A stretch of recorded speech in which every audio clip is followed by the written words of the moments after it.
Salam Kamir, kekaguman ilahi mengarah pada iman dan rahmat. Saudara-saudari yang terkasih, saya saat ini memakai banyak perhiasan. Ada cincin, walaupun bukan dari emas, bayangkan saja ini cincin-cincin emas.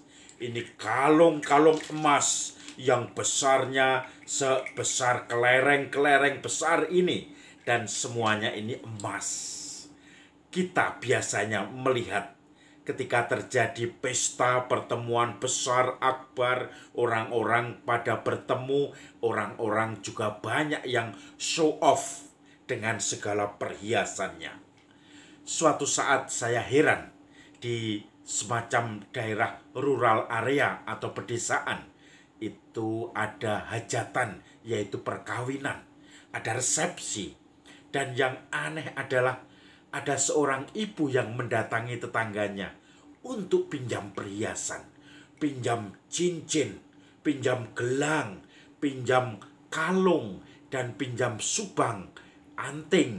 Itu satu set emas, tidak nyewa, pinjam untuk resepsi.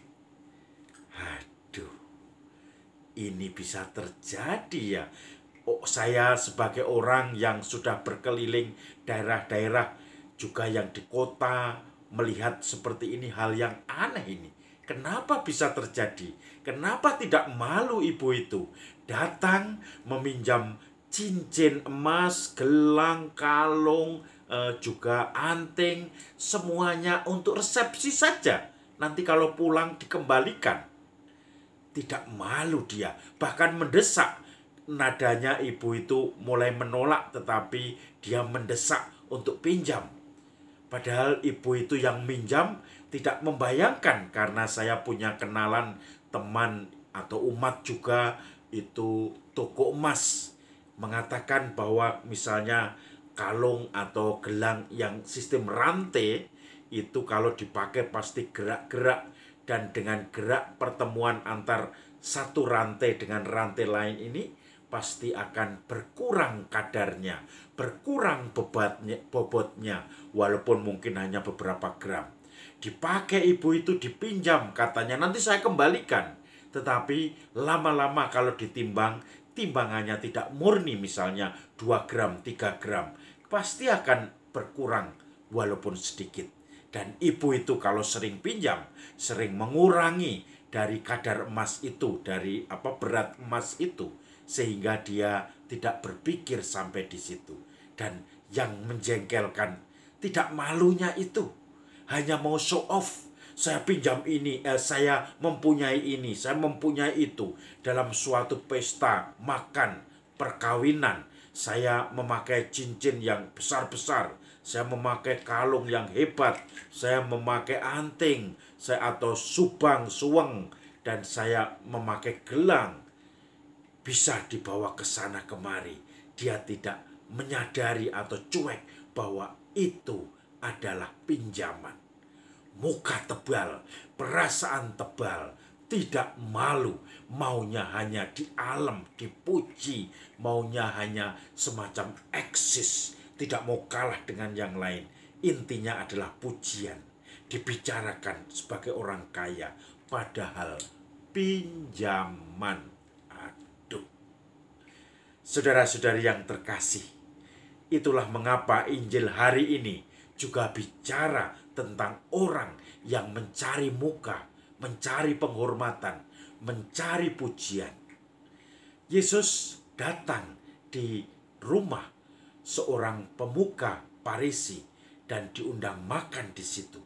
Banyak orang mengamati dia, tetapi dia pun juga mengamati orang-orang di situ, melihat siapa saja yang diundang oleh orang Farisi itu. Dan ternyata kebanyakan dari mereka seperti ibu yang meminjam emas tadi, perhiasan aksesori emas tadi, tidak tahu malu. Mereka maunya duduk di depan, mereka maunya menunjukkan kekayaannya, walaupun tidak layak dibawa dalam pertemuan itu karena harganya mahal, dibawa juga dengan segala mungkin cincin, perhiasan, topi yang mahal, pakaian yang mahal, duduk pun harus paling depan. Itu kecenderungan orang-orang zaman itu. Maka Yesus juga mengkritik orang-orang yang seperti itu. Orang yang terdahulu akan menjadi yang pertama. Yang pertama akan menjadi yang terdahulu. Maka Yesus mengatakan, kalau kamu diundang dalam suatu pesta, jangan kamu duduk di depan, supaya nanti kalau ada orang yang terhormat dari kamu, yang lebih terhormat dari kamu, kemudian datang, jangan sampai tuan rumah membisiki kamu, maaf saudara, silahkan pindah ke belakang, karena ada orang yang lebih terhormat dari kamu yang datang sebagai tamuku, mau duduk di sini. Maka kamu akan malu dan kamu akan jalan pulang atau paling enggak ke belakang, pindah di mana terjadi yang terakhir. Tetapi kalau kamu diundang makan, duduklah di paling belakang. Nanti kalau memang kamu kalau memang kamu terhormat dan tidak ada yang lebih terhormat dari kamu lagi, nanti tuan rumah akan membisiki kamu. Silahkan tuan duduk di depan. Tuan sangat terhormat bagi keluarga kami. Maka orang itu akan merasa lebih dihormati daripada yang duduk di depan tetapi dipaksa mundur ke belakang. Saudara-saudari yang terkasih, saya mempunyai pengalaman. Karena saya sebagai romo, selalu saya kalau bertamu dalam forum apapun, tidak harus forum kegerejaan atau forum upacara-upacara liturgi, tetapi misalnya forum semacam ramah tamah hiburan, ketika siangnya ada perkawinan di gereja, malamnya ada campur sari, ada hiburan, itu saya kadang diundang dan saya senang dengan campur sari, dengan lagu-lagu seperti itu. Maka saya datang ke situ, kemudian saya duduk di nomor 2 atau nomor 3 biasanya di baris tamu. Tetapi kemudian saya merasakan di situ sembunyi, dalam arti jangan sampai kelihatan, karena biasanya Pak Lurah juga diundang, mungkin dari kalau tingkat kecamatan Koramil juga diundang, camat juga diundang, atau yang mewakili, mereka pasti akan memberi sambutan di tempat itu. Apalagi kalau musim kampanye, pasti calon-calon yang mengajukan diri sebagai calon legislatif, caleg-caleg juga datang tanpa diundang kadang, dan duduk di depan, nyanyi, nyawer, bagi uang. Itu biasa seperti itu. Maka saya akan seperti Yesus itu, mengamati. Oh, orang ini mau duduk di depan.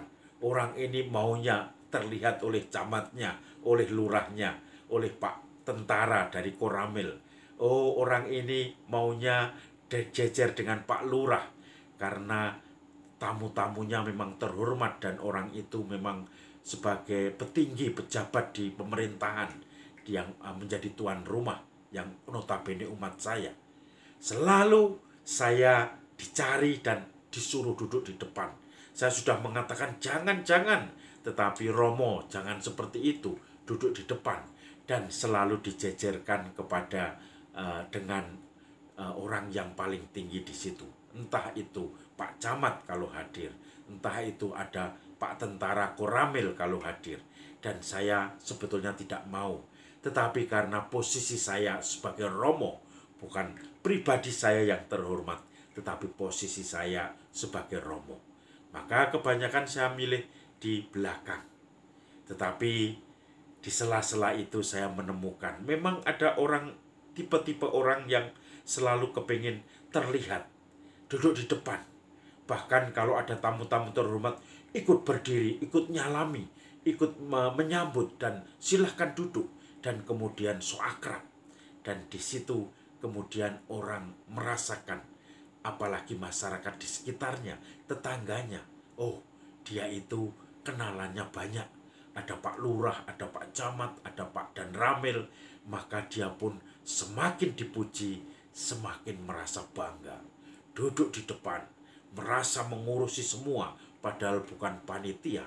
Dan itu yang kemudian membuat dia sombong, merasa, no, nanti ketika sudah hari berikutnya dalam pembicaraan tentang evaluasi dari organ tunggal atau campur sari itu, pasti dikatakan, oh ternyata Bapak ini kenalannya hebat, Bapak ini sangat aktif, mengatur ini itu, tidak canggung, biasa berbicara di depan umum, bergaul dengan pejabat-pejabat. Semakin besar kepala Bapak itu. Padahal dia bukan panitia tetapi merebut saja tugas itu. Dan seperti biasa tuan rumah justru mengekspresikan senang karena merasa dibantu. Tetapi motivasinya adalah mencari muka, mencari pujian, mencari atau menunjukkan eksistensinya. Saudara-saudari yang terkasih, kita bisa bertanya pada diri kita sendiri, apakah kita masih mempunyai dorongan, bibit-bibit dalam hati kita untuk mencari pujian, mencari eksistensi, mencari bahwa kita seakan-akan dinilai berpengaruh, dinilai mempunyai pergaulan yang hebat, atau kita sungguh apa adanya, otentik, kita menunjukkan watak asli kita dimanapun, baik itu di depan pasamuan atau komunitas atau lifestyle community, ataupun kita sendiri. Itu semua sama saja. Di komunitas orang-orang yang kaya, di komunitas orang-orang yang sederhana, kita tetap berpenampilan sama. Karena itu yang dikehendaki oleh Tuhan. Kita diajak jujur di hadapan Tuhan, diri sendiri. Tidak perlu pinjam sana-sini hanya untuk membangun image, menjaga image. Tidak perlu mencari dorongan untuk atau dukungan untuk pujian-pujian itu. Akan datang dengan sendirinya kalau kita memang melakukan secara jujur, ikhlas dan pribadi di dalam menolong orang lain. Salam Kabir, kekaguman ilahi mengarah pada iman dan rahmat.